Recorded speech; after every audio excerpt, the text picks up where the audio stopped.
Hi, and here we're looking at a dot diagram and learning how to find the interquartile range and the range of the data. So let's look at it. How we interpret it here is that, see, dot diagram shows the weekly savings of each student in a group. So for every student, it is represented by a dot. That means 3 students, basically 3 dots. 3 students save $10 each, right? So you ask one student, how much do you save? And he says $10. Okay, then you put a dot here. You ask another student, he says, oh, I also saved $10. Then you put a dot here, so on and so forth. So the question is like, how many students save $20 a week? 2. How many students save $25 a week? 2. This is just how you read the dot diagram. So the question part A says, can you find the range?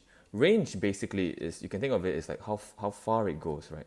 Or how wide it is. So basically, it is the maximum point or the maximum value, subtract away the minimum value, the range, the whole range of data. So what is the greatest amount of savings? 30, and the smallest amount of savings? 10. So my range, therefore, is simply 30 minus 10 to give me 20. Part B, it says find the interquartile range. So once again, it's just the upper quartile, subtracting away the lower quartile. And let's try to write out the data points. I think it seems doable here. And then I can try to show you how to do it, not writing out the data points. Okay, so we have 3 students saving $10. So 10 appears 3 times. We have 12, we have 15, 16, 17, 18, that's 18. 20 appears 2 times. And then we have 22. 25 appears 2 times. 28 appears 3 times. 30 appears 2 times. This is my data set. And then interquartile range, we go through the drill again. How many students do we have?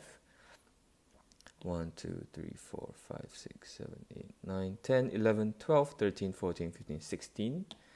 So once again, if we have 16 data points in total, then if I pick the middle point, we can see I will get, if I split evenly, 8 and 8,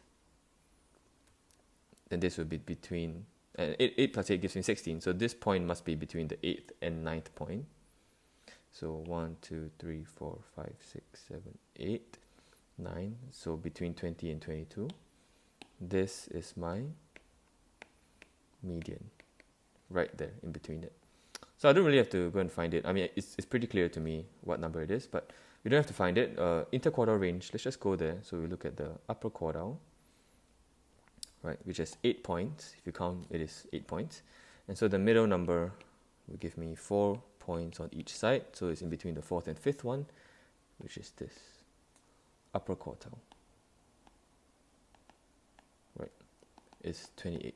Because 28 plus 28 divided by 2 is still 28. And then we find the lower quartile here. This is my number in between. And so we can say this is my lower quartile. Okay, lower quartile is a bit more. We have to at least do the working. It's 15 plus 12 over 2. And that gives me 13.5. And so the interquartile range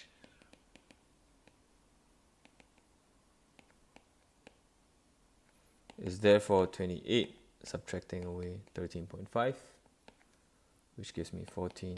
And since it's money, let me just put the units. There we go.